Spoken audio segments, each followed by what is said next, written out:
NYYST.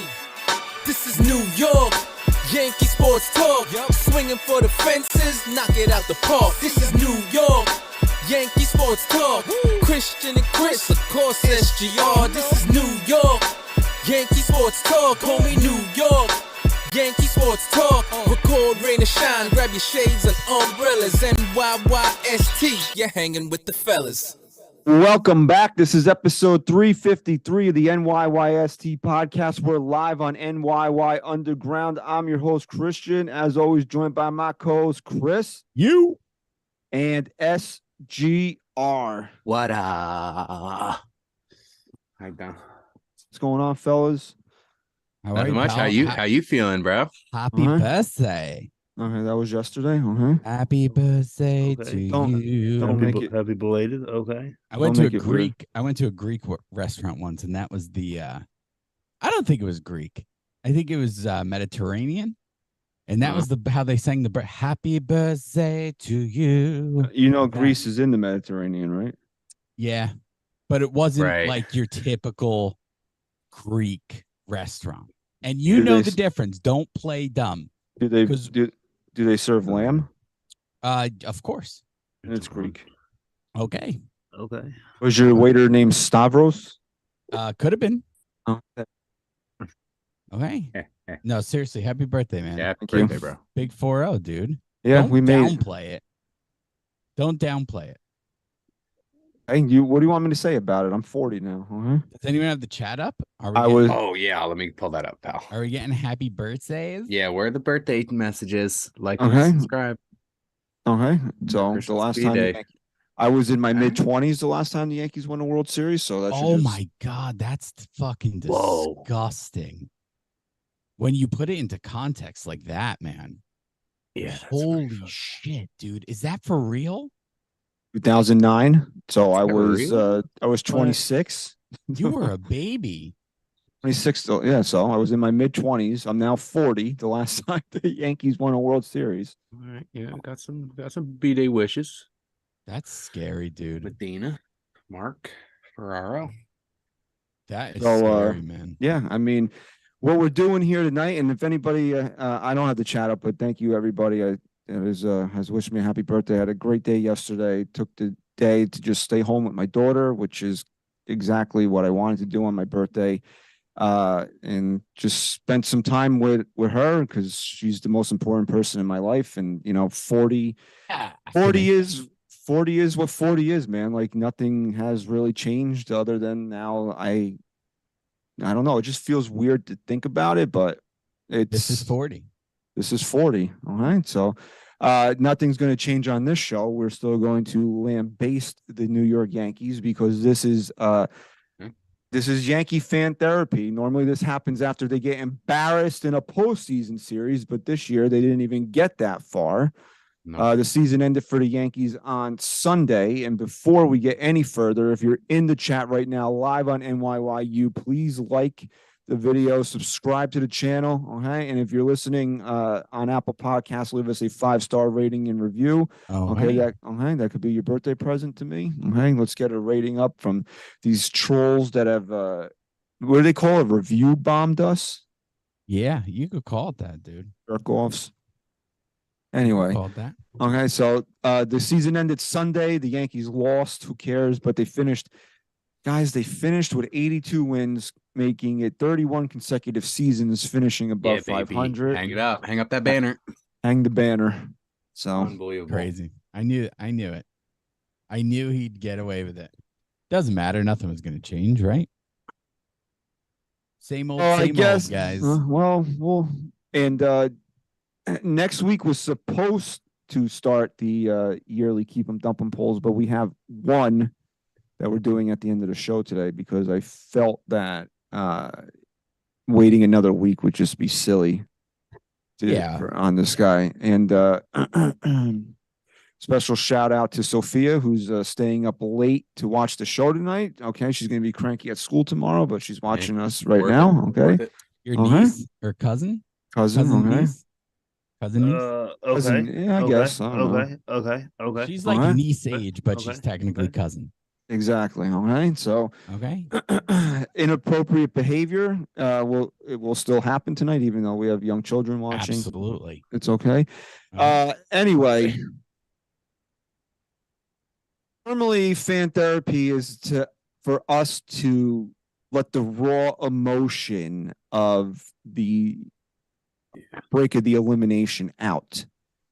Now it's going to be a little bit different this year because the Yankees have been out of it for months. For me, it was the game in Miami when they blew the game when Clay Holmes was when Clay Holmes blew that game. That was the official like we're done here. Yeah, I'm that not was expect August 13th. Okay, and Around there, today, August 12th. and this, yeah, so exactly August 13th, the season ended on October 1st. So you can do the math on that one. It was about 7 weeks where you kind of figured that they didn't have any realistic shot of making the postseason here. So a lot of the emotions have been spent already in the weeks on this show because there was not really a lot to talk about. There's not a lot. There wasn't a lot of positives to discuss. I mean, since then, just before we just bury this wretched bitch of a season, the positives from that moment on, I guess, are really what, twofold, two and a half fold. Aaron Judge had just showed you one healthy is the best. I mean, it's either him. What do you want to say, Ronald Acuna Jr.? I mean, those are the two. He's up there. One healthy. He had Don't forget 2-3. Otani. Oh, fuck him. Okay. Had 2-3 home run games in that span. I mean, the guy's he's Aaron Judge. Okay, so we got to see those couple of moments from him. Obviously, Garrett Cole finishing the season off strong, cementing, in my opinion, the Cy Young Award this year in his last start, complete game shutout. I mean, I don't know what else the guy needed to do to prove that he was the best pitcher in baseball this year. Maybe if you want to say Snell is okay, he's the best pitcher. It's not close. Hands down, no one touched him in the American League this year. So I mean, it shouldn't be. There should be no what's the word I'm looking for? There should be no debate, anxiety when they read the vote off. When they do the award for this, it should be Garrett Cole in a fucking landslide. And it's a gimme. Yeah, I take that back though. Snell did have an awesome year, but the innings pitched was a huge difference. I think like a 20 inning difference. So that's huge. And the other thing is that's over 3 games, really. So yeah, he had 180 innings pitched, Blake Snell, and I think Cole ended with 209. Oh yeah, to finish his second to last start with 200 right on the nose. So yeah. So he threw almost 30 more innings. And Snell. Excitement we got from watching The Martian, I guess.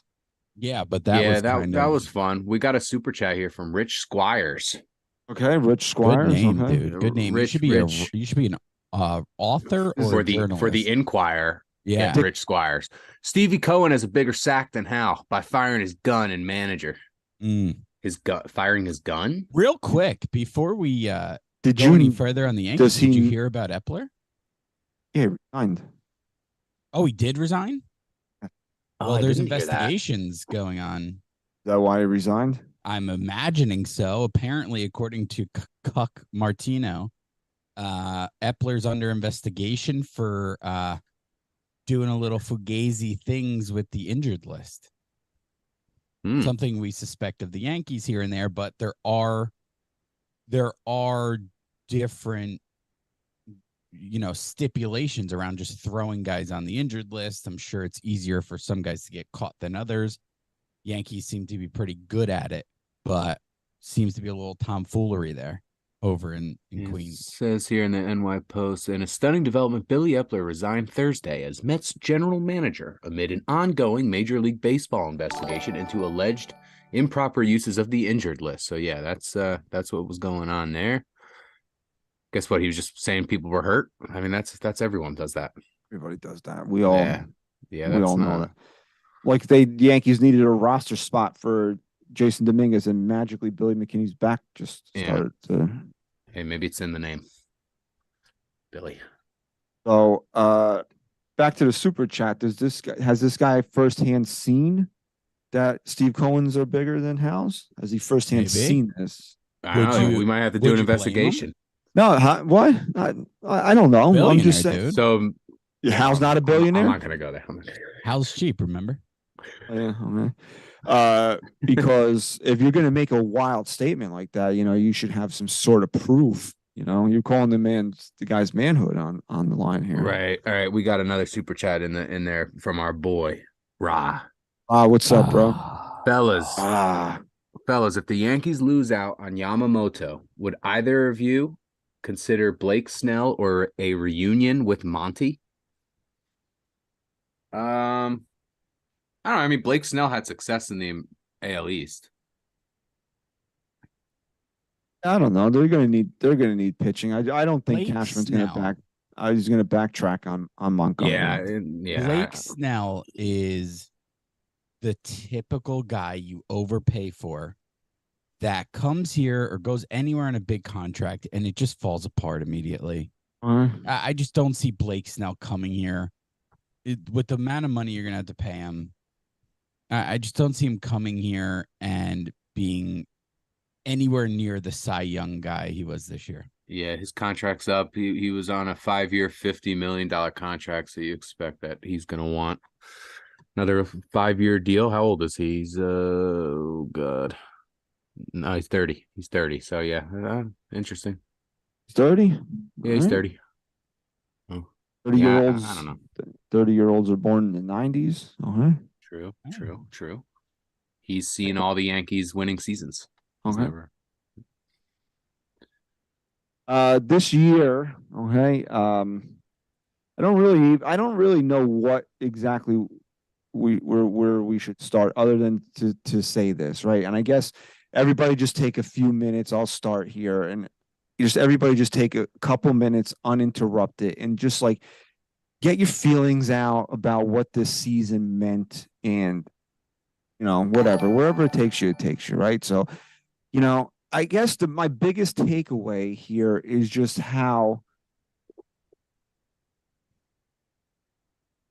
this season was so much worse than anything that we've experienced in my lifetime, right? Now, technically, I was alive for the putrid nonsense of the 80s and right before Buck got here, but I was a baby, I was a kid, I don't really remember it. If you want to take away the years the Yankees didn't make the postseason, right? And since 93, right? You want to take this run here from when they've won all these consecutive years, 31 straight years of winning records. You want to take the years that they didn't make the postseason and look at them, right? Okay, 2008,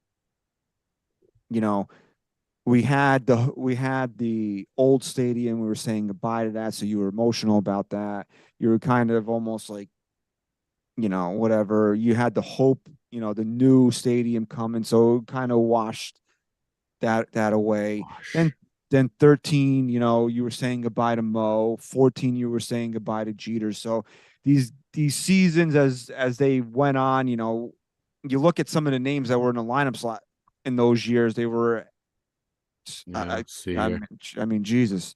08 had a decent lineup, and they finished 89 and 73 that year. You still had Matsui, Melky Cabrera, Johnny Damon, A-Rod, Jeter, Cano, Giambi. Molina was behind the plate, and then you had Bobby Abreu out and right. But then also you had Xavier Nady, Wilson Betemit, an old Posada, a young Gardner. Wilson Betemit, all right. I use him all the time. Shelley Duncan, Cody Ransom. Wilson Betemit's like a go-to player. He's a go-to player for me in the grid. Richie Sexson. Oh, that was stellar, right?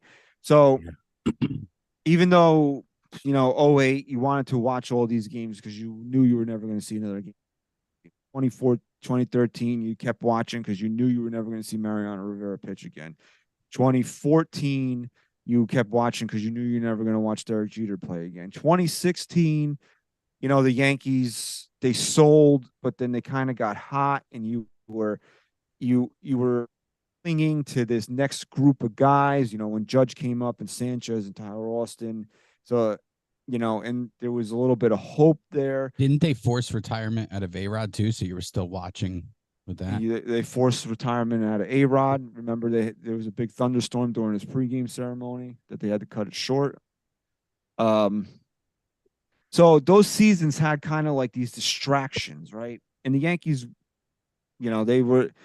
But what I take away from this season more than anything is just how uninteresting this team was and how uninterested I was in watching this team. Now, please spare me the nonsense of you're not a real fan. You didn't know. That TV was on every single day. Every single day. I put the game on. Now, granted, if they were in a playoff race, come 7:00, am I in the backyard playing with my kid? No, I'm in the house. But now, okay, 7:30, 8:00, and then we go inside and we'll put the game on. That was a difference this year, that you weren't rushing to go watch the game. There was no need to go rush the game, and you didn't even care if you missed the first 3 or 4 innings, because I can guarantee you knew exactly what was going to happen. The Yankees weren't going to get a hit until about 8:30, 9:00. That is the difference between this year and those previous. There was nothing, especially after Dominguez got hurt. What were you watching this team for, other than the fact that you are sick in the head, addicted fan like we all are? There was nothing that you could cling to and hope. The only times I got even remotely excited in the final month after Dominguez, in the final, 3 weeks or whatever it was, after we found out Dominguez was going to miss the rest of the season, is I wanted to see Gerrit Cole pitch. I got into this Cy Young thing a little bit. And normally, I don't really care too much about these types of things. But A, it's Gerrit Cole, and you all know how I feel about Gerrit Cole. And B, you needed something to cling to keep you just even remotely interested in this season. The Yankees were just boring. And when they got eliminated, man, it was just like, okay, like I felt nothing. Like I remember, like every year, even last year when the Yankees got swept, right, in Game 4, you knew going into that day that they weren't going to win the series. You knew after they didn't, they lost Game 3 and Boone pulled Cole in the 4th or 5th inning, whatever the hell he did. You knew the series was over, but still, the finality of when Aaron Judge made that final out, that depression sinks in. It was just none of that this year. And you could say, well, that's a good. No, it's not. I don't like that. I don't like not feeling that for this baseball team. I don't like not feeling that. No, Grant, I don't want to feel it. I want to have the joy of winning a World Series, but I don't like that feeling that you reserved yourself to this for almost 2 months, that this was coming, that there's no heartbreak involved, because that's how bad and boring and uninteresting this team was. That is what made this season so pathetic, is the word. It was just, for 2 months you sat there out of habit, that you put the game on and watched it. No emotion involved. Your heart's not beating fast if the Yankees are down a run in the 9th inning and the tying runs at second with 2 outs. If they get it, if they get the run in, great. If they don't, you go to bed. It's that you felt nothing. The fact that you felt nothing for this team for nearly 2 months, I don't like that. That is not what I expect out of this team. It's not what I want out of my fandom. I don't know how people live their lives being fans of teams that do this to them every year. That's my biggest thing from this season. It's just how I felt nothing. I felt nothing for this team this year. I can't go too deep into mine because I know the latter part of this episode is going to touch on a lot of what I have issues with, but I'll use this analogy. Okay? You're a young kid. You're a school-aged boy. You wake up in the morning and you have a caretaker. Okay? A little nanny action. She lives with you. And you wake up at 7:00 in the morning, and your nanny wakes up at 6, pours your bowl of cereal, pours the milk, and by the time you wake up and get down there, it's soggy. Right? And every day, you keep waking up, and you eat that cereal, and it tastes like shit, and it's soggy. And every day you tell your mom you need a new fucking nanny because the nanny doesn't realize that she's just not running things properly around the house. And your mom just looks at you and says, honey, tomorrow it'll be better. Tomorrow the cereal will taste better. After a while, you're going to wake up and just say, fuck this, man. I don't even care about the cereal. I don't want to eat the cereal because the same fucking idiot who keeps pouring it an hour before I wake up isn't going to change, and you're not willing to change it. So my point here is it has nothing to do with what this team did and everything to do with the fact that my heart is completely gone because they're selling us the same thing over and over without willing to change. It has nothing to do with the players here. I'm sure that's a huge thing that needs to be addressed. The structure of this team needs to be addressed. But the people pouring that fucking cereal are not changing. And we're expecting a different result over and over and over again to a point where we know what's coming, whether it's game 4 in the ALCS getting swept by the Astros, or whether it's August, whatever the date was that you said, Rye, when they played Miami and got their brains bashed in the 9th. It doesn't matter to me anymore. And that's really, it's concerning. Yeah. I am a disgusting fan. I have loved this team so much my whole life. And I cannot explain how detached I am from everything that this team has done in the last couple of years. And this year just put a cap on it. Again, we're going to get into more of what I truly want to talk about in a little bit, but it's not just the result anymore for me. It's the fact that nothing is changing. No one is being held accountable again. Again. There's only so many times I'm going to sit down and believe in a team that keeps promising me the same thing, that things are going to continue to get better, when I know, because I've said this, and you can go back to 2017 when we started this podcast and listen to all the episodes through, for all the times I've said, under this regime, nothing will change. Nothing is going to get better. So if I knew this back then, why am I going to continue to lie to myself now? I'm not doing it anymore. Will I put the TV on? Will I still watch every pitch? Of course. But I just don't care anymore. I'm not going to be made a fool. I'll be made a fool up to the point of that I will always love this team and I will always support this team. But if you think I'm going to sit here and play dumb and say this team has a chance, I'm done. I've been saying it for years now. With Cashman running the show and their unwillingness to hold anyone accountable, nothing will change. Whether it's the ALDS, whether it's a wild card seed, whether it's August 23rd, whether it's game 7 of an ALCS next year, it doesn't matter. This team isn't going to do it. They are not. And if I'm wrong, it will be the happiest thing I'd ever be wrong about. But I don't know. All the evidence is pointing in my direction, and I've been saying this for years. So yeah, because they've been saying this for years. They've been doing for years like this. My issue is not necessarily where this team ended; it's where it's headed. And at this point, I can't say that my heart's there anymore. That's fair. Before I add a little bit there, we do have another super chat from Big Jeff J. NYYU fam. I watched the Yankees in the stadium 15 games a year from 83 to 2010. We watched a lot of Donnie and not much else until the core 4 made it better. Trash Man ruined what Stick Michael built. This is the bottom. Very well said, Jeff. Can't disagree. And I do technically disagree. How did he ruin what Stick Michael built? I mean, I think they took the core 4 as far as they possibly could.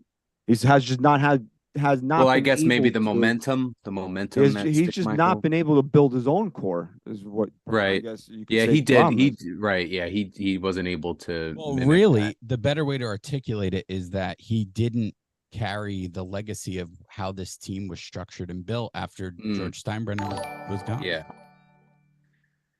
But I mean, I don't know, man. You guys hit a lot of the points I was thinking of making. It really was that disconnect this year. It was the last 2 months of the year we weren't really as into it because you just knew that it was kind of heading in the direction that it ultimately headed.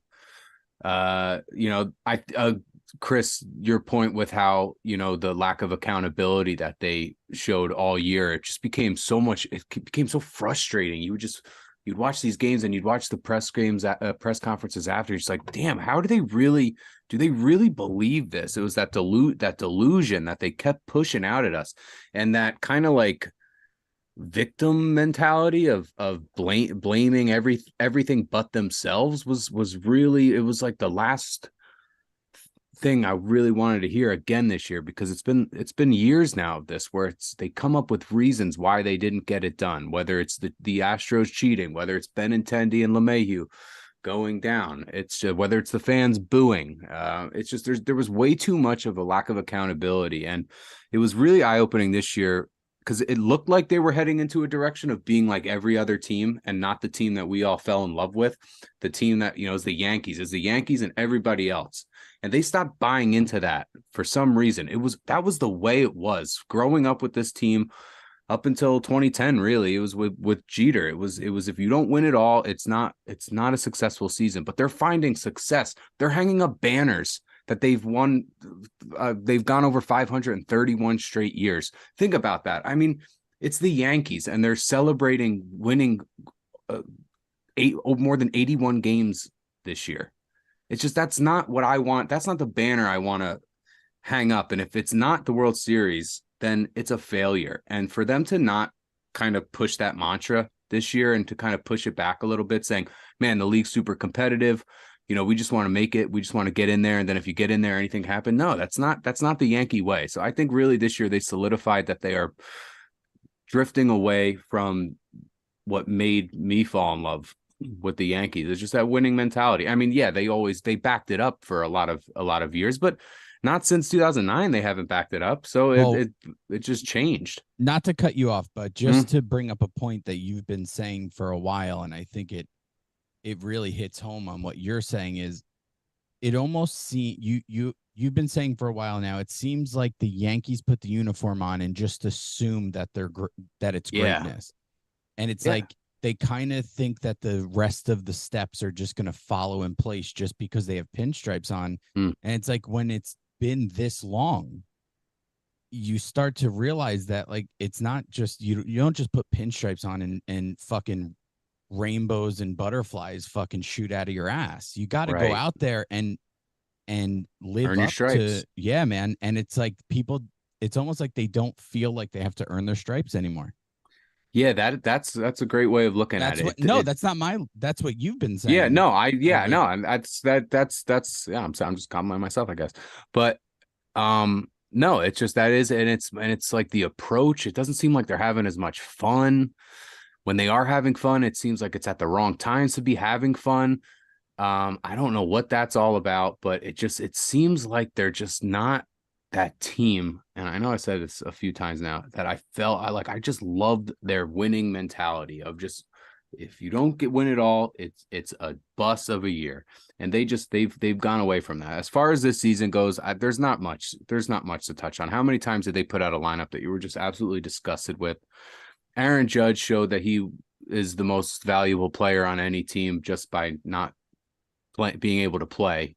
There was not one circumstance this year in baseball where one guy make such a drastic difference other than Aaron Judge. So for him to show us that again, I mean, he had an over 400 on base percentage this year, 37 home runs, 75 RBI, and with two less months than everybody else. So he was awesome. So that was good. Again, though, kind of, it's like a bittersweet type of thing, because you're like, damn, we just wasted another year of that. And you waste another year of having someone that I've never seen before in Garrett Cole. So that's really, he's the one guy I want to just touch on that, you know, he made this season entertaining this year. Garrett Cole deserves a lot of credit for keeping my interest for the entirety of the year, because I look forward to watching him pitch every single time, regardless of mathematics of when they were eliminated or whatever. And it's kind of like the one positive you can say about them not making the playoffs is that Garrett Cole's season is over. He will go in the books as having one of the greatest regular seasons for a Yankee pitcher ever, and there's no doubt, there's no postseason clunker that he's going to throw in there that's everyone's going to talk about. It's over. His season's done. I know it's a shitty way for that to come to fruition, and you would have loved to have seen him really solidify himself as having arguably the best season ever for a Yankee if he was able to continue this and sustain it in the postseason. But not being able to see that, and at least closing the book on Garrett Cole, and you could say right now that he had the best regular season I've ever seen a Yankee pitch. That's pretty awesome. But yeah, ultimately just a terrible disappointment. Awful season. I hate that I watched them as background noise this year. I wasn't really as engaged at all. Yep. Even when they were winning, though, I wasn't engaged really that much either. It just wasn't that disconnected. It was more so than ever. I don't know if it's because I'm just a year older. I got my own life, like I'm got more responsibility or whatever. But like, man, I just could not get into it this year. They did that to themselves, bro. I mean, look at the trade deadline, man. They didn't make a friggin' move at the trade deadline. Yes, they did. Oh, yeah, Middletown. But, like, come on, dude. You're not going to even make a move. You're not even going to sell. You're not even going to do anything. You're going to stand packed with the team you had. And that's another example of their delusion. And then you're going to justify it by we believe these guys. Right. Screw you. That was one thing. You always, as a fan, you have your opinions and whatever. I feel like this year more than ever, the fan opinion was so glaringly more accurate than the fucking front office's opinion. And that shouldn't happen. I shouldn't be outsmarting the Yankees general manager. I shouldn't be making points that make you go, see, I told you I was right about that. I shouldn't be right. Right. Yeah, I agree. I mean, come on, dude. That was fucking delusion. Such delusion. The word of this season is just delusion. It was thinking you had something that you didn't have, and everyone else saw it but you. And something's got to change, dude. Yeah, I mean, this was aside from the fact that how we felt just so disconnected from this team. The organization was horribly mismanaged all year. To not do anything at the trade deadline, I don't know how you go through that like that. I understand where the Yankees were. They were kind of on the periphery of being in a wild card spot. But if you felt that this was the ultimate end for the season, you had to get rid of guys at that point. You know, there were apparently trades on the table for a lot of guys that the Yankees said no to. They could have traded Wandy. They could have traded Sevy. They could have traded Bader. There were guys they could have traded. They said no to. They held on to them. So, okay. Then add. They didn't do that either. They just kept right through August 1st the same garbage nonsense that we watched for the first 3 or 4 months of the season. They did nothing until they. I don't even know what was the point of anything that they did this year. You know. Because we all sat there, we all knew that you're not going to win games by starting guys like Franchi Cordero and Willie Calhoun and Billy McKinney and Jake Bowers. But the Yankees just continually tried them out. And I get it. Pereira came up here, looked overmatched. You know, it took Wells almost an entire month before he found his swing, right? You know, Peraza got hot a little bit when he started playing every day. But these are answers. These might not have been the right answers, but we know that for a fact that the guys that you were playing are not answers at all. There's a reason why Billy McKinney's been on 8 teams in 7 years. Mm-hmm. There's a reason for that. You think if Jake Bowers was this lefty swinging god that the Tampa Bay Rays would have just given up on him?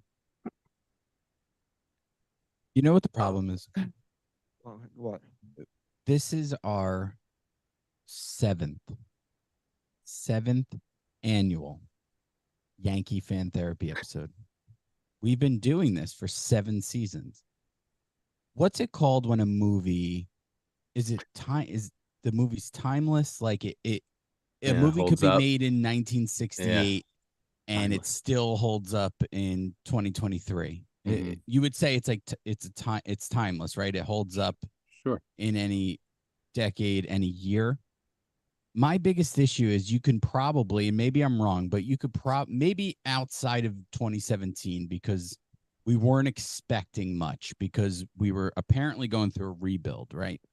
So our hopes were probably high, but outside of, maybe you can say from 2019 on, our Yankee Fan Therapy episodes are probably timeless. They'll probably hold up.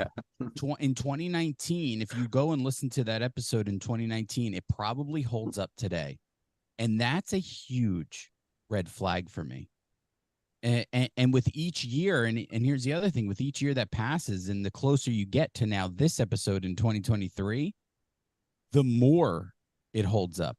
Like, I'm sure last year we were saying the same things, like 100%. Boone has to go, Cashman needs to go. Cashman probably won't be fired this year, but maybe next year. No. All the excuses. Yeah. No one's held accountable. We say the same things over and over. And at some point, there's a separation between being a true diehard fan and also not wanting to be made a fool. And I think that naturally, whether you know it or not, it's not about responsibility in your life or getting older. I've had kids now for how many years through all of this? And Jack was born in 2017. I got married in 2015, and I had Leah. It's not that.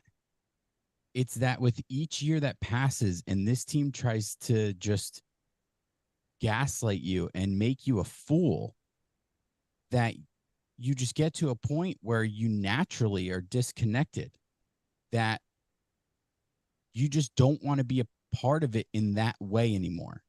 You'll support them. You'd love to be wrong. You hope that even through all of this chaos, they can find a way to do it, and you want to be there for it. But the disconnect is natural because you're not an idiot. I mean, if you really, the biggest difference from last year to this year, and Rye, you touched on this, is that we finally, I'd say, have a majority of fans that are on board, where there's only a few now. It used to be half and half. And a few years ago, it was 80-20, where there were still more delusional fans. Then it was like half. Now, I can say pretty confidently, there are only a few now that are still delusional, that don't see through all this bullshit anymore. And that's just the natural outcome. That's it. That's what you said? That's the natural outcome? All right. I'd say that's the natural outcome. You want to keep doing the same things, and you want to keep telling us things are going to be different, and then they just somehow keep getting worse, and yet you still are giving us the same thing. The natural outcome is more and more people are going to wake up to what's going on. This is going to be a very telling off season. It really is, because you do in their positions. You can do that. You have to go not to here. You have to go to here in terms of bringing in talent in this team. And Hal's going to have to be more hands-on than he's ever been in his life, right? You listen to Aaron Judge, what he said after the game. It might have been Saturday or something. I don't remember at this point. Whenever when he did all his talking, he's going to talk to Hal. He told reporters, he's like, every year that you talk to me and we're not celebrating a championship is a failure. You know, he's got some ideas on how to improve the organization. He doesn't think that there's a sense of urgency in the team. All right. These are all things that he said. What is going to be done to change that? What did Hal specifically sell Aaron Judge on besides a boatload of money to get him to come back here? And now this is the year where Hal really has to cash in on what he sold Aaron Judge. And it's not, I know people are going, well, he got paid 300. No, I'm telling you, he promised him something beyond being captain, beyond the money. There was something said to him. Now it's time for Hal to cash in on that. He did a little bit when they signed Rodon last year. Now it's time to go all in. Put your chips in the middle of the table and understand that Garrett Cole and Aaron Judge are not getting any younger. You have the two of the premier players in baseball on this team that played at the top of the sport in the last 2 years. You can't ask anything more from Aaron Judge than to win an MVP. You can't ask anything more from Garrett Cole to win a Cy Young, and they did that in the last 2 years. And fuck you if you don't think that Aaron Judge was going to win another MVP if it wasn't for that goddamn wall in Los Angeles, okay? What more do these two have to do for you? And you have Garrett Cole's looming opt-out. What are you going to do to keep to? Well, all the Yankees have to do is hit a button and he's staying, right?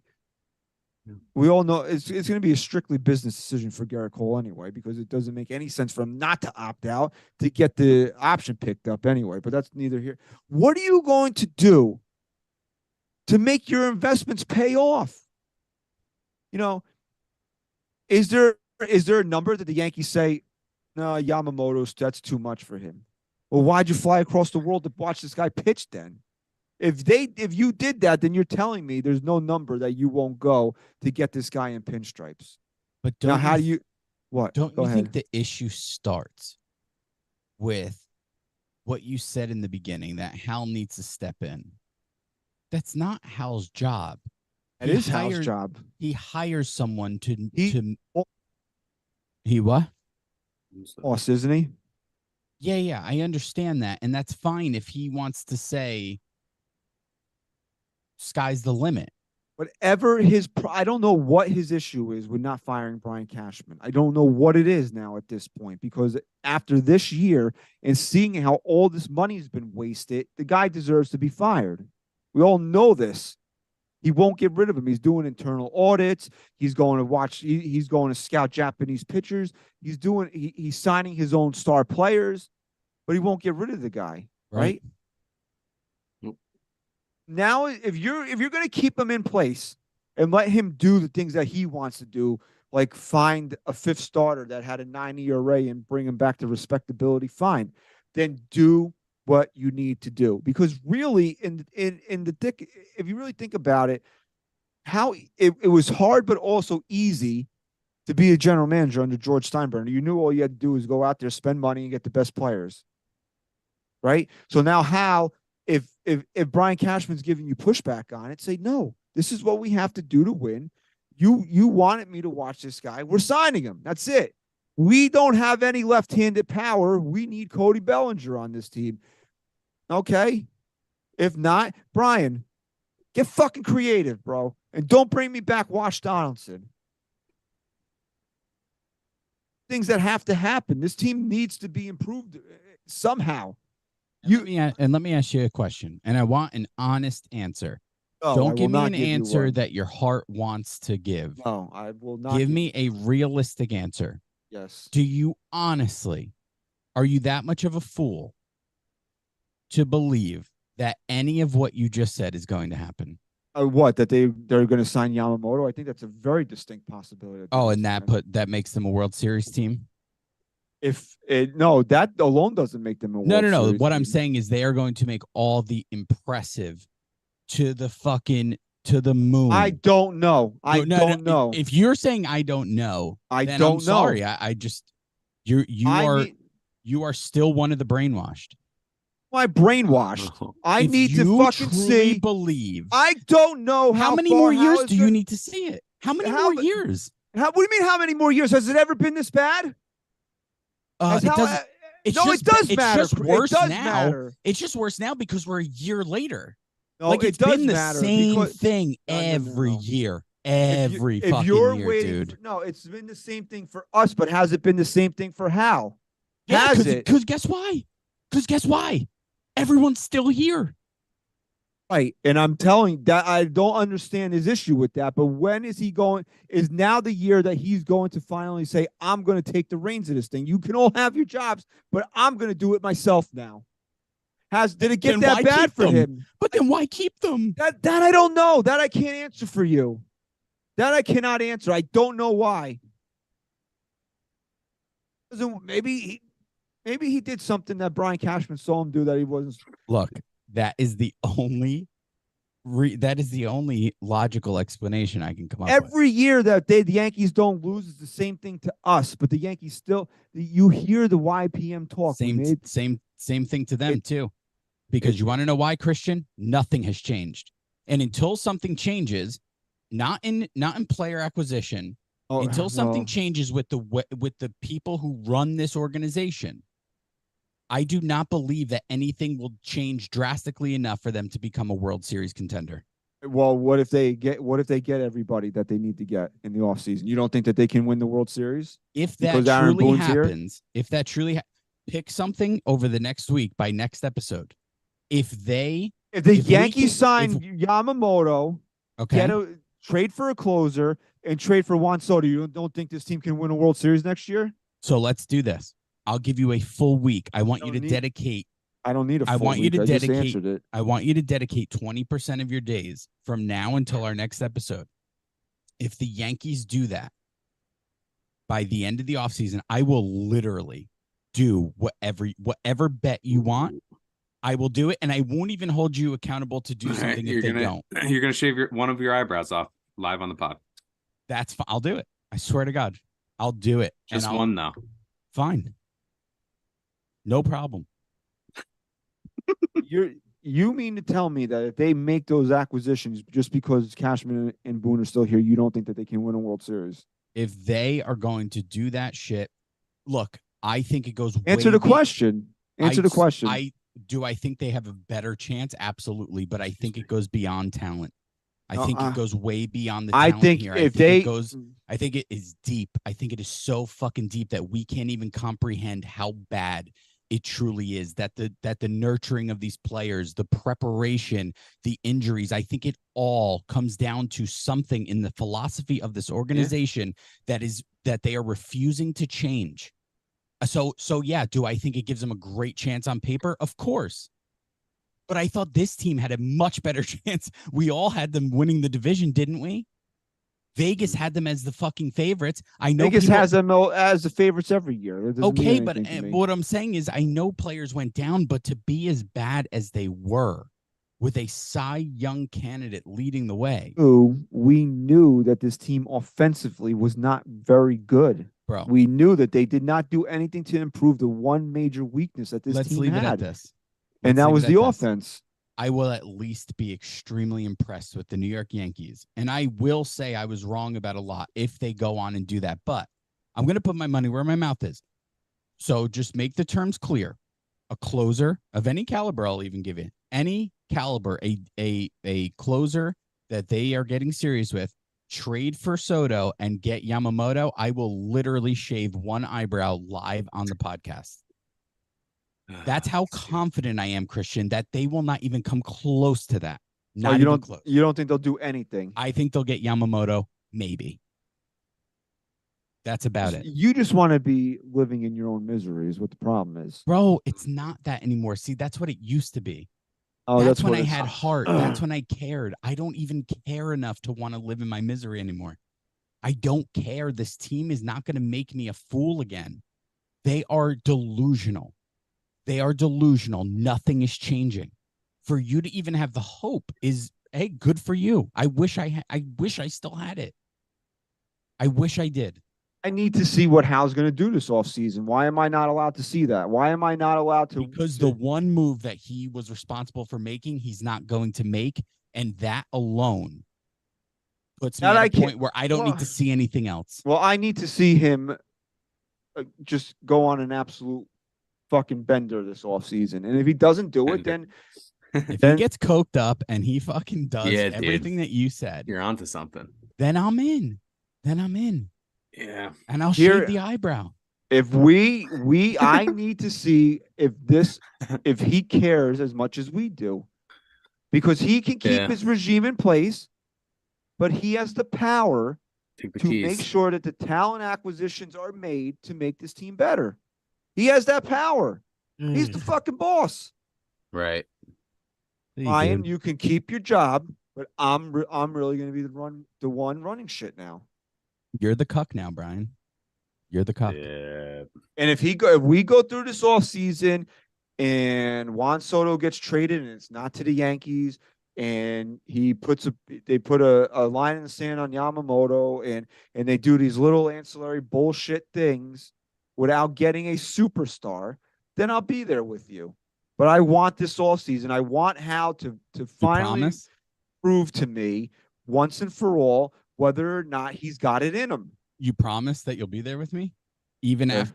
after Boone comes on after a big loss and just says things like, We are going to start banging. When did I ever say I like Aaron Boone as manager for this team? When did I say that? I'm just saying, man. You promise you'll be there with me? I'm still always going to be a fan of this team, but I will never have the. I never said I wouldn't be a fan. I'm just not going to have hope that things are going to ever get better. Well, again, kudos to you for not being there already. I actually envy you because I miss that passion. I miss that hope. I'm well beyond that. I hope I'm wrong. And I'm genuinely saying this. I envy that you still have that hope. I wish I still had it. And if Hal didn't leave the breadcrumbs along the way this past year, maybe I would be there with you, but he's shown a little bit of it. He's shown that he can do it. I'm giving him the offseason to show me that he's morphing. It's morphin time. Remember watch the Power Rangers? Yeah, dude. Hell That's yeah. all Okay. good. Okay. It's morphin time, Hal. Be the pinstripe ranger. Let's Okay. see it. Go Power Ranger. That guy. If he left it up to Brian Cashman, we don't have a captain right now. If he left it up, he wanted somebody fired after Jameson Tyone embarrassed him. He did that. Who else used to do shit like that? The old man. Right? Old man would have done a lot the second this season was over, if not before. Right. And I'm not disagreeing with you there, but I'm telling you, Hal's left these breadcrumbs along the way that he shows that he has it in him. I'm giving him the offseason. You Fair want enough. your regime in place? That's fine. If you make the right talent acquisitions, I think this team can overcome Aaron Boone as the fucking manager. I think Fair that enough. they can be that good that they can win a world. They get the right guys in here, and they don't need superstars at every position. You need to add another superstar to Aaron Judge, without a doubt, in my mind. They have to do that. There's a chat from LV. He kind of made an amendment to our little bet here. He said you have to shave your eyebrow and do a line. Okay. Yeah, do a line of coke. Deal. They absolutely have to get themselves another superstar to go along with Aaron Judge in this lineup. Yeah. But you don't need to fill out this lineup with superstars. I said this when we did the Knights of the Round Table on Monday. Give me solid, good, professional ball players that I can guarantee will play me 140, 150 games every year. Don't need the best guys. The Yankees have a reliability problem, and it needs to be fixed. Oh, I don't need the top of the sport guys at every position. I need Nope. another superstar with Aaron Judge, and I need guys that I can get that I can rely on to be in the lineup every day. And that was Couldn't one of the agree more. biggest things that I was impressed with Anthony Volpe this year, is that he played every single day. Right. Give me more Anthony Volpes. Somebody in the offseason needs to fucking get with that kid and tell him to cut the shit with the fucking swinging for the fences in 2 strikes, because that kid can easily, with his plate discipline and his speed, can easily, and I know plate discipline kind of goes in with this, but he does have a good eye at the plate. If with his tools, he can easily at least 50 to 40 years old. 60. He can easily add 50 to 60 points to his batting average next year with if he adds a 2-strike approach. You can call me crazy. I don't give a shit. That's my opinion. No, I think fair he to say. I think he's shown enough where he's the least of my worries right now. I think that kid's going to be a very, very good player. I think he's going to be reliable and End of story. But just think about that, right? Okay, you got a guy that hits 20 home runs, will drive in 60 plus RBIs, plays 160 games, bats 250 to 260. Every day. Reliable. Every day. I need my superstar with Judge, and I need reliability throughout this lineup. And as Every much as day. it pains me to say this, you know, that might be looking for a different option at first base. That might be looking for a lot of different options around. Absolutely, around this man. lineup. But Unfortunately. unless you need to say anything else further therapeutically, I think we should get to the first I felt poll, good. or the Yeah. only poll here. Yeah. Okay. So officially, keep them and dump them starts next week, and but the reports came out earlier, you know, before the season even ended, I think, that Aaron Boone was coming back. I mean, I thought that there was a distinct possibility that it could happen, but I wasn't really banking on it happening, and I'm not surprised at all. I know when people saw that, they got triggered. I mean, I personally didn't get my hopes up that way, and I don't. It's aggravating to the point here where I say this all the time. Nobody in the history of this organization, 120 fucking years the Yankees have existed, nobody has gotten to manage a fifth season of this team without previously winning a World Series. And Aaron Boone is now on 18, 19, 20, 21, 22, 23, year 7. Okay. And I don't know what he has going for him other than his two best players publicly backed him. Why? I don't know. Maybe they like the guy. So, and I've been saying this, if Aaron Boone is managing the Yankees next year, which he's going to, he also has to have a hard conversation with Brian Cashman and Hal Steinbrenner. I am managing this team the way I want to manage it. You want to show me analytics before the game? I'll look at them. I'm not going to guarantee you I'm going to do anything with them, but I'll look at them. I'm a baseball guy, bro. Do you know who the fuck my dad is? Do you know who the fuck my granddad is? I'm Aaron Boone, god damn it. And I'm a third generation in the Major League Baseball.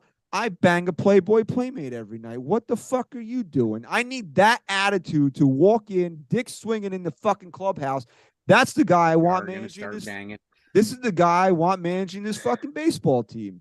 If he can muster up the same courage that he got to ask out a Playboy Playmate, to go and to walk in to Brian Cashman's office and tell him, I'm managing this team the way I want to. If I'm going down, I'm going down the way I'm going to go down the way I got to go down. Yeah.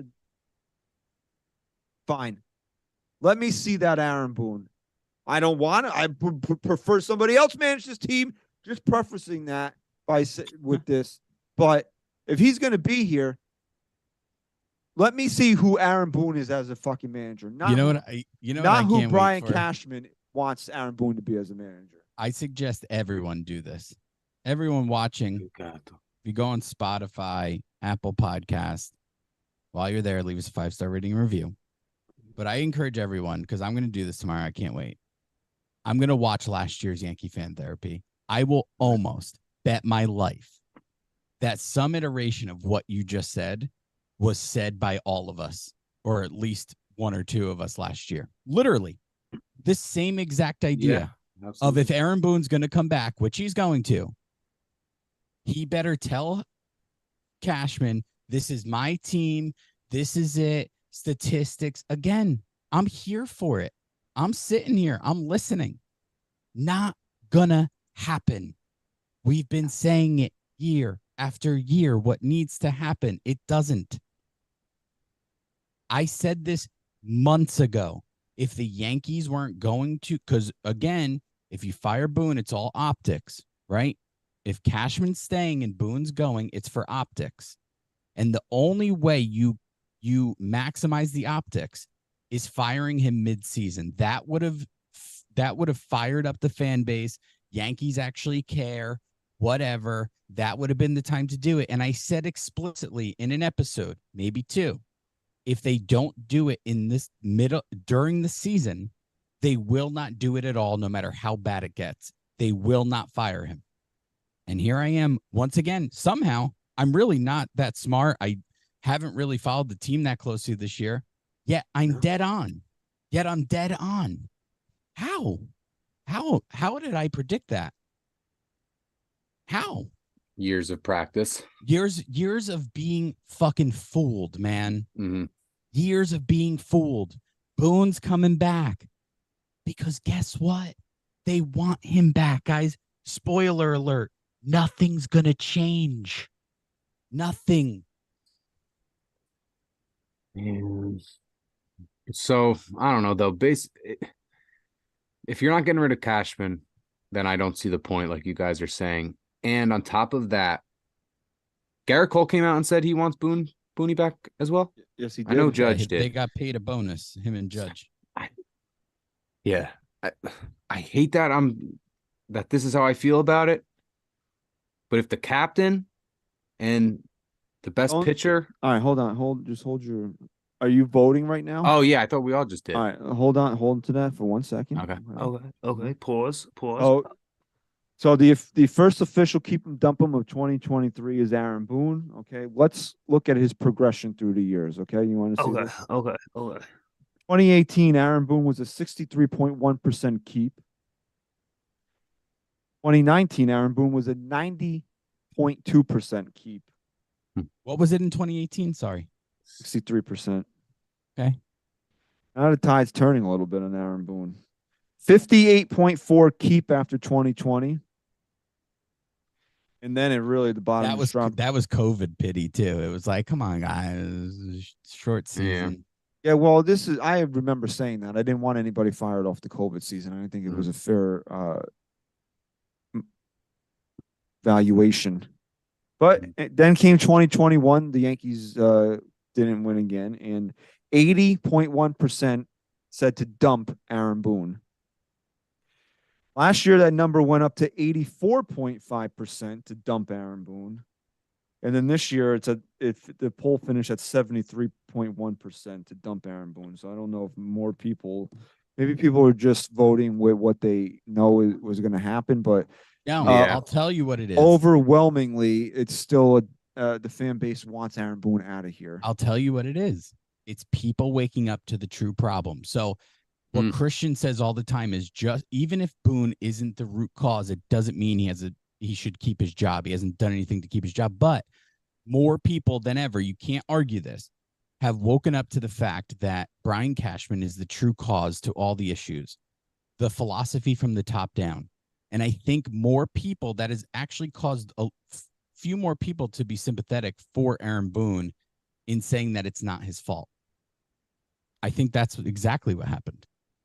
Okay, I'm so sick of this argument. Well, if you fire Boone and keep, it doesn't matter. We know. We've been saying doesn't that first. deserve to keep his job regardless. I'm so sick of that. Why? If you have two problems, right? If you have two problems and you can get rid of one, but you're not going to get rid of the other. Why do you keep two problems still? Just because the one is a bigger problem and that's the one that's staying?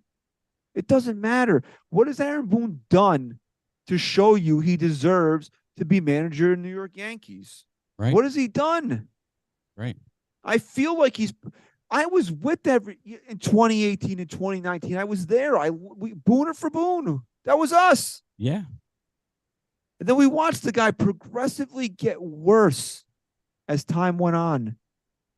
The tirades don't mean anything. I was embarrassed. I had secondhand embarrassment watching him do the mocking the umpire. I was like, this is my manager? I mean, I kind of like that stuff, I'll be honest. My manager right here? He's got nothing better to do. I mean, if I was him, I would have got thrown out way more than I did, so I didn't have to sit there and watch this shit so closely. I agree with that. And this is not an original thought. Everybody says it. You can be critical without throwing your players under the bus. know, tell us what we need, what we want to hear. Not what you're not. We all know I go back to this. We all know the reason why you took Aaron Hicks out of the game on Derek Jeter night last year. We all know it. What do you think? You think Aaron Hicks is going to try to fight you in the clubhouse? No, he's just going to go to another paper and bash you anyway. Stand up for a lot of these guys, and then they take shots at you. In the paper. We all know Gleyber Torres is a space cadet. You see something better out of him, say it. How many times did this team make boneheaded decisions on the base paths? Oh, I like this aggressiveness there. No, you didn't. Yeah, no, you just said it again. We've said it a million times. I've said it over and over. You don't have. I don't expect you to go out there and throw your players under the bus. I don't want to see that. That is not a good look either. But you can still hold guys accountable. You can still say the right things. That gives us a sense of how in touch with reality you are managing this team. And what Boone fails to either realize or is so delusional he doesn't realize at all is how in his own world he is with some of the shit he says.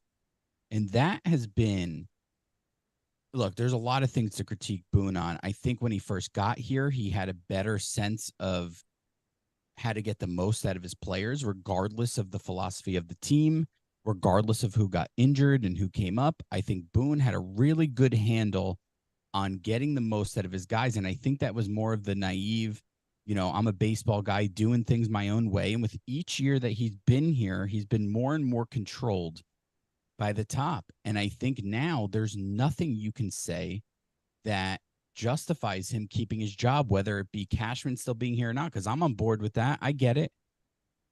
But there's nothing now. And the worst part of it isn't even what you're getting on the field anymore. The worst part of it is listening and watching a guy who is so out of touch with reality that you just can't understand how the words that come out of his mouth are actually coming out of his mouth, and he keeps a straight face. I mean, you had the best pitcher in baseball on your team this year in a tired bullpen. This year, did we sit there and say, what are they doing? Why is Gerrit Cole coming out of this game? Because if you look at the guys you don't even know 80% of the guys that were in the bullpen to close out the season, because they all wound up, all the regular guys wound up on the IL. Wandy Peralta got fucking Scott Proctored. Yeah. Mm-hmm. Scott Proctor.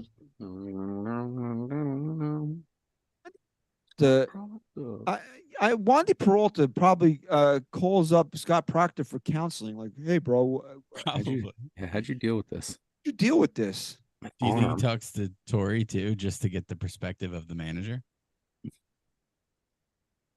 No, it's things like that can be controlled. You can't tell. Yeah, I mean, honest to God, bro. If you have an analytic sheet in front of you that tells you to take out the best pitcher in baseball in the 6th inning because he has 94 pitches, and you actually follow it, honestly, somebody should just smack you in the face with a baseball bat right there. Just like, but here's the problem, bro. Who's gonna smack him? The people who are his bosses. But that's what the problem is. Cashman has gone on record as saying that Aaron Boone can do whatever he wants to do, but if he doesn't do it, he has to. And if he doesn't do it and it doesn't work, he has to answer to me. Right. All you do is walk into the office and say, "You dumb bald bastard." I had Gerrit Cole on the mound. Yeah. He went 6 shutout innings. He gave up a fucking home run.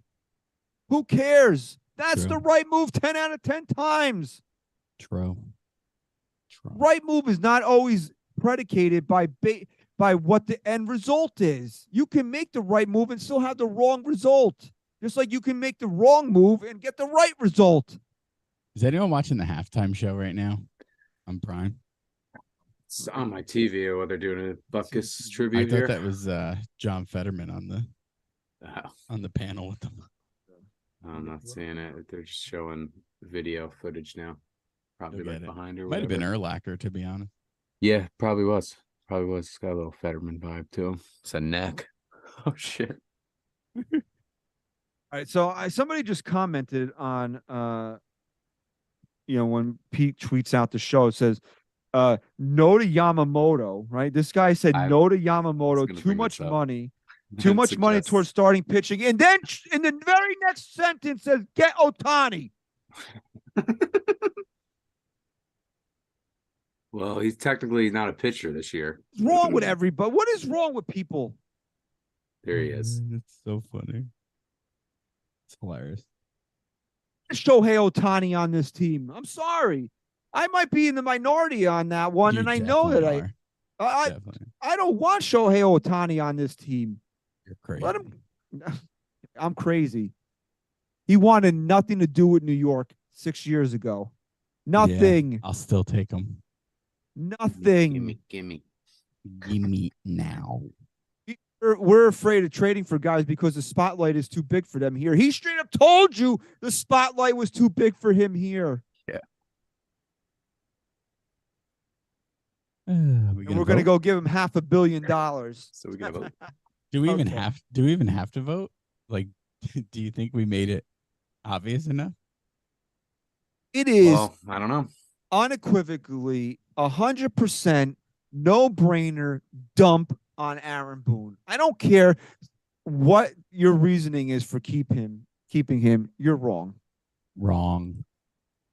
Gina. But if the leader in the clubhouse, Aaron Judge and Garrett Cole, are both saying that they want this guy back, I don't know. I kind of I want to kind of go into a season with the mindset of what the players want. That's the guy. That's why I watch the game, is for the players. I'm not trying to be combative. I'm just asking a question. Go for it. Create dialogue. If that's the case, then why not just have a player manage the team?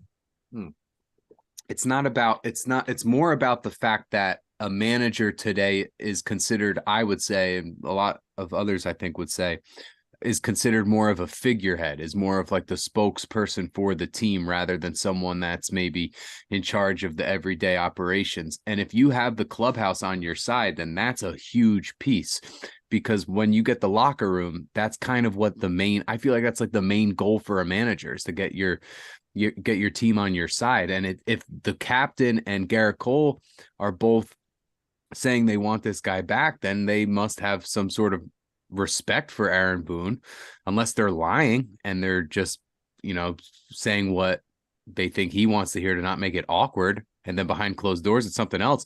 But if they're truly saying that they want this guy back, that they stand behind him, that he holds players accountable, that he, takes people into his office and lets them know when to, if they need to be reprimanded on something that they did, like a mistake they made on the field. If the two best players on the team are saying that, then I have a hard time of disagreeing with them. And I personally, I would dump him. But when I put that perspective on it of Aaron Judge saying he wants Aaron Boone back. Well, if Aaron Judge wants Aaron Boone back, then I guess I would keep Aaron Boone. Is that your official vote? Yeah, I would keep him. Running I'll say developments here. Can I'll say- I just interject here before you say something here? Sure. Okay. Aaron Judge and Garrett Cole, they know. And that's the know. key. That's the key. And by backing Boone, they're telling you he is not the problem, is what they're doing. And you can listen to Aaron Judge talk, and he has such disdain for Brian Cashman. You know it. He Yeah. should. Well, yeah, his quote, he basically said, he likes the analytics. He just doesn't like how what numbers they're getting or whatever, and how they're getting them. That's a front office. They're in the clubhouse every day. And I know this kind of contradicts how I feel about Boone, but just listen to this. They're in the clubhouse every day. They're with this guy every day from February to October. They're with him every day. They know what he can and can't do. They know what he's told to do and what he has free reign to do. I'm not, and I don't think Boone's a bad guy. I think Boone is a good guy, and I think that they respect him as a person, and that's part of it. But I think the two of them also know, because they're not stupid, that it's not the fish doesn't stink because of Aaron Boone. Aaron Boone stinks on his own right. He's just part of what stinks, but he doesn't cause the stinking. Somebody else does. Somebody else is letting this fish rot. It doesn't mean that you don't still toss out the part of the fish that stinks, which is Aaron Boone. And they know that. So that's part of the reason why I believe that they have publicly backed Aaron Boone, because he's a guy that they like. He's a guy that they respect as a man. He's a guy that he knows has their back and always has their best interest at heart. And they know that Brian Cashman is a piece of shit. But if they're saying that and they mean it, then aren't they basically kind of giving the thought of, kind of solidifying the idea that Aaron Boone is not the problem? By and saying stuff like that. I agree with that 100%. But so then if he's not the problem, then why waste your time and energy looking for a new manager right now when they have so many other problems and question marks that they need to focus on? You're right. He's not the problem. He's a problem. Okay. I don't think he's a good manager, and I would replace him. But I also understand where the two of them are coming from. I can put myself in their shoes and understand why they have backed Aaron Boone. It doesn't mean that I'm changing my opinion of it. It's just that if they're putting that much faith into Aaron Boone, then it is what it is. They're my two favorite players on the team. And I mean, if they're going to publicly back the guy, I hope that they're fucking right. It's just that as a fan and watching this guy now manage going into his 7th year and getting further and further away from the ultimate goal, even if it's a cosmetic change, I need to see the change. Mm-hmm. Mm. Olive, do you care to chime in here? I think it's very fair to make that argument. And here's where I take that argument and I say it's still not enough. When I played in college, I played for a coach that everyone hated. Every years? I was thinking this too. They came on the year before I got there. They won a conference championship. The year I got there, we made it to the conference finals. This guy was a dick. Not one player liked him, but he was by far the best coach I've ever played for. And I would stand behind him no matter what. Do you want to know why? It wasn't because we won. It wasn't because... Stood behind him because you liked his butt in the baseball pants? I liked his butt. We stood behind him because no matter what, he did things his way. The school hated it. And we got proof of that because in the championship, he did something that was so minor, but it was caught on video. And the school immediately fired him. They hated him because he didn't let anyone push him around. That's why we respected him. We hated his guts. He was a dick. He was a very tough coach. We weren't buddies with him, but he knew how to win. And he did that doing it his way. And so if I'm Aaron Judge and I'm Garrett Cole, I completely understand going out there publicly and backing the guy who you know deep down is not the problem. But let me ask you one question.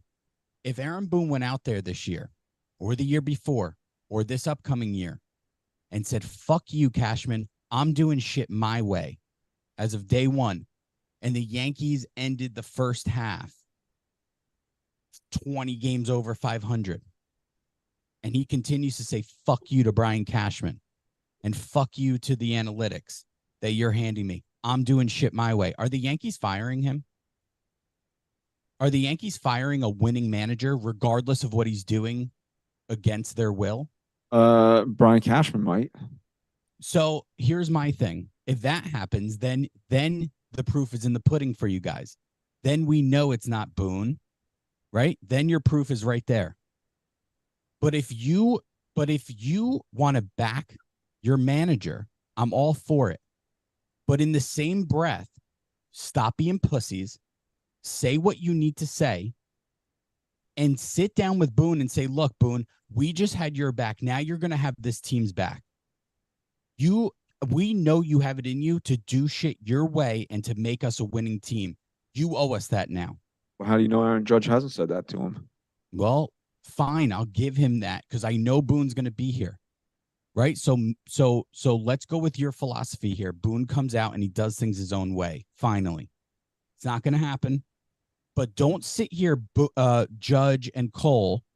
And I've liked everything Judge has said after the season in regards to everything else but Boone. But don't sit here and talk to the fans and tell me that he's the guy, but then not have the balls to have him have your back now in more ways than just delusional things in post games. But if that's one of the things he's talking to Hal about. Maybe, man. That would be great. But look, if Cashman's coming back and they're getting rid of Boone, then they're just going to bring in another extension of Cashman. So it's like, again, it's that waste of time. It's a waste of time. But then why do it when you have so many other issues? Because, right, because 2009, dude. Because here's why. Are things going to get better with Boone doing this over and over again? Yes or no? Have they gotten better? Well, not in this way, but if the players are buying in and then they're kind of influencing his philosophies and his approach, then that's maybe different. something I'm can talking change. about. No, I hear you, but I just don't get the point. I don't get the point of bringing in a new manager if you're still going to have Brian Cashman. If you got rid of Brian Cashman, then yes, please. I don't give a shit what their opinion is on Aaron Boone. Get rid of all of them and clean slate and hope that you get a Sawicki, a type that's going to bring the best out of you. But you also have to consider that that's not the manager of modern baseball anymore. It's not about getting the best out of players. Hopefully it comes back one day. I think the White Sox tried it with Tony La Russa and that failed. It's because these guys make a ridiculous amount more money than their manager. Subconsciously, it's almost impossible to truly listen to somebody if you're making 35 million more. I bet that's, I wouldn't know. But I bet that has to be such a challenge to be like, why am I listening to this guy? I just won MVP last year. I make $40 million. It takes a really special manager to have control of any clubhouse. Well, it seems being a friend is helping. Again. No, but then it just goes back to my point. Why have a manager? Man. Why have a manager then? Because he's a figurehead, because the role has completely been altered in the last decade. If he's just a figurehead, then why not give another figurehead a shot while everything's rotting from the top? This figurehead has the respect of the clubhouse. So now if you bring in another figurehead, then Aaron Judge is going to say, man, they really didn't listen to a word I just said, huh? They really don't give a shit about anything that I have to say. Good, expose it. But then you're exposing and creating a potential resentment, a potential bitterness that we have seen from way too many players over the last decade of building an unnecessary resentment. And that, to me, now, if you're going to get rid of Aaron Boone, you're building this new narrative that, oh man, Aaron Judge is going to clash. He wanted Aaron Boone. They didn't listen to him. They don't respect their captain. And it's creating so much more than they really have the time and energy to be worrying about. He's a problem, but he's not at the forefront of why this team finished the way they are and why they're going in the direction they're going. So just fucking leave it alone until you're ready to clean the whole slate. Because just one little piece isn't going to change anything. Brian, you make a very compelling argument. Grazie. Yeah, but we've made this argument before, and it's 100% right. It's 100% correct. There's no arguing it.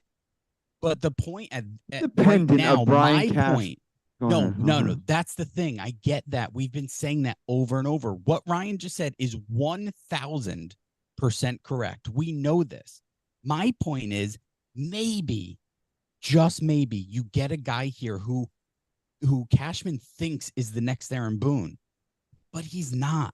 Maybe he instead of regressing over a 5-year, 6-year span, after a couple years of seeing where shit's going, he goes, oh, wait, fuck this, man. They're trying to control this. They're trying to control that. Fuck them, man. Let me be successful and let them fire me and look like idiots.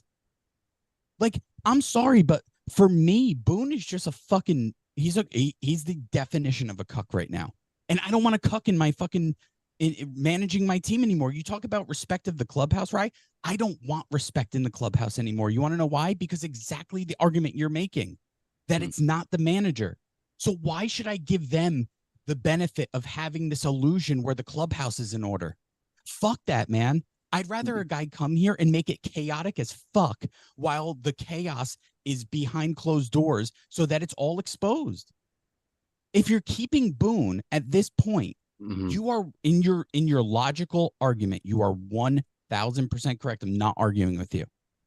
My point is, at this point, we know what we're getting, if not worse, each year.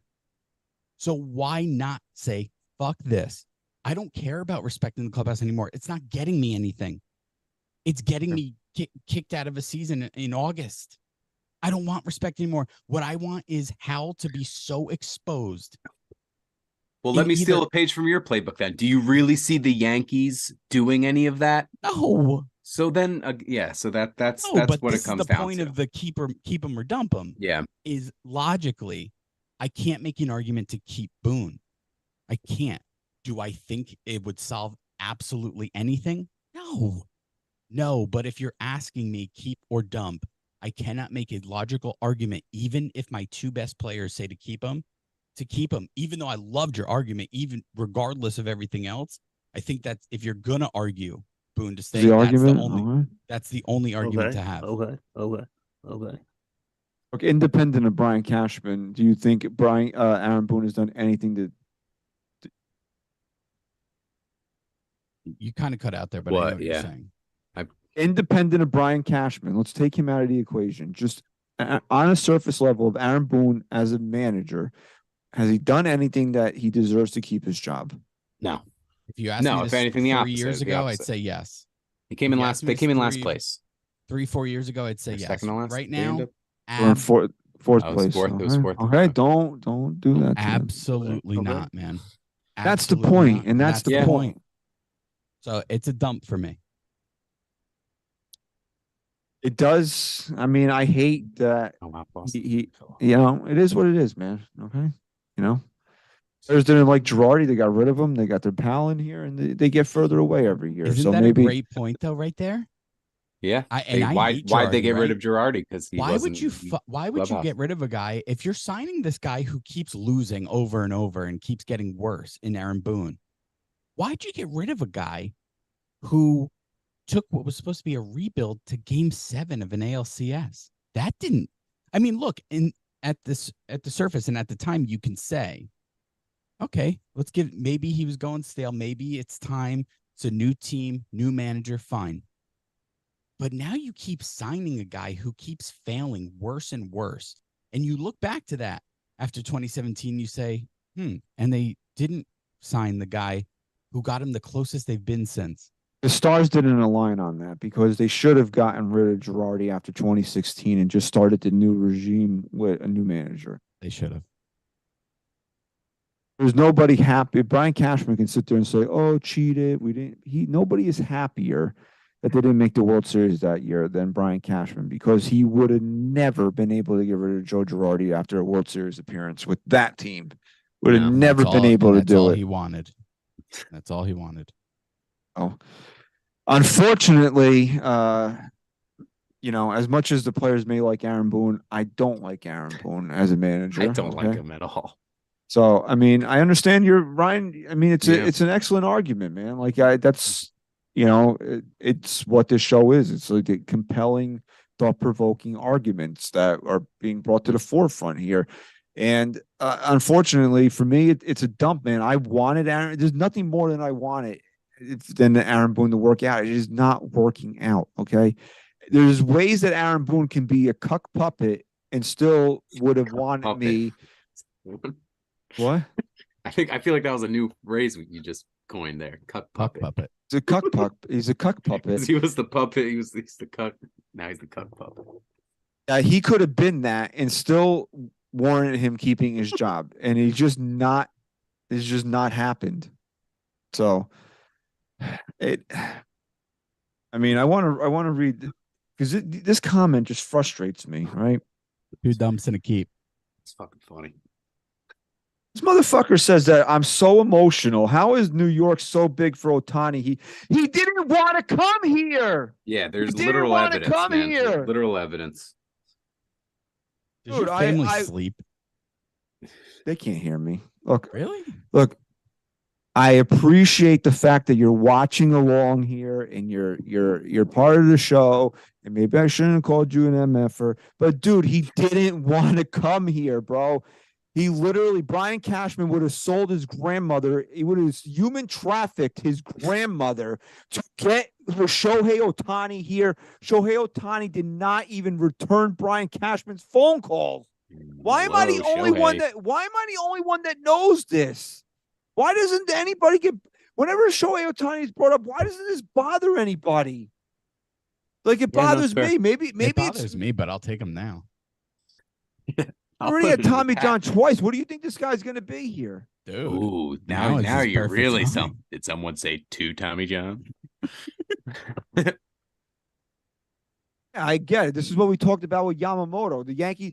You're talking about the money, right? About the Yankees are going to make 50% back from merchandising and marketing with Otani. You don't think that they're going to do that with Yamamoto? The money, those games are going to be live broadcast in Japan every night. The same thing happened when Matsui was here. The same thing happened when Tank was here. So you can't make one argument saying, "Oh, money bad, Yamamoto, money good for Otani." It's the same thing. Listen, I don't know if you're getting ready to cap the show, but if you are, can you just let me know? Because I have to read a comment that I think it just caps it. It's just such a great comment. I don't know if you knocked a screw loose in Hirsch's head when you threw the bobblehead at him. It was But this is just said Yankees have more dumps than Caputo after a Chinese buffet dinner. Who's Caputo? Caputo's the one who's always in the chat that's fucking going crazy. Oh shit. And yes, my friend, it does. the WBC. Are you serious? You're saying nothing gets bigger than that? It's a glorified exhibition. As much fun as it was this past year, and as exciting as it was, it's a glorified exhibition. That's funny. You can't compare that to coming to the Yankees and trying to beat the Astros in Game 7. Come on. Oh.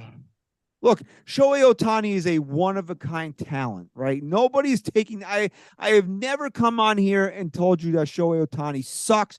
He's not good at baseball. He's not a generate. We'll never see another Shohei Otani in our lifetime. I don't want to see him as a Yankee, though. I'm telling you that right now. I'm not going to ever back off of that. That shit stung me to my fucking core as a fan that he did not want to even meet with the Yankees. He had rules. This motherfucker had more rules than Jigsaw did, okay? Than Jabba? He had more rules than Jabba. Didn't want to come here. Oh, I have to play on the West Coast. I can't go to a team with a Japanese superstar. I can't do this. Blah, blah, blah, blah, blah. He went to the most nondescript fucking place on earth, Anaheim, California, okay? Just so he could give you the illusion that he wanted the big market. He didn't want the big market, guys. Or he would have come here. He would have went to the Dodgers. He would have went somewhere where the lights really would have shined on him. Want to also know why I don't like Shohei Otani for the Yankees? You want to know? Do you guys remember this, his rookie year? What? When he came to New York and he was scheduled to pitch against Masahiro Tanaka. And he wouldn't do it. Yeah, right. They skipped him, right? Load management. All of a sudden, this guy had load management against Masahiro Tanaka. You want the big moment in Yankee Stadium against one of the biggest Japanese pitchers ever, and you had load management? Give me a fucking break. Give me a break.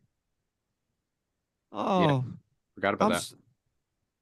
So yes, I will never tell you that Shohei Otani doesn't have all the talent in the world. One of a kind talent. Not a Yankee. Not for the Yankees. Sorry.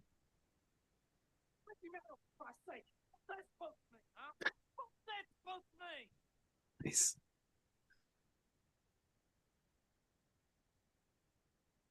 Anyway, how did we get on Shohei Otani? That one you're guy obsessed. that was tweeting you Yeah. or something. Keep him, dump him, Shohei Otani. He's not even a Yankee. Dump. But next week, everybody, part one of the keep him, dump him. We did Aaron Boone already. We're gonna cycle through most of the All right. roster and Brian Cashman as well over the course of the next 2 weeks. So we hope you join us. Follow us on Twitter at NYYST_podcast. As in the coming days, we're going to start running the polls so you can be part of it. And if you're still here in the chat, we want to thank you for joining us tonight. We appreciate every one of you. Even if I call you a motherfucker, I still appreciate you guys being here and listening and joining us and being a part of the show. Definitely.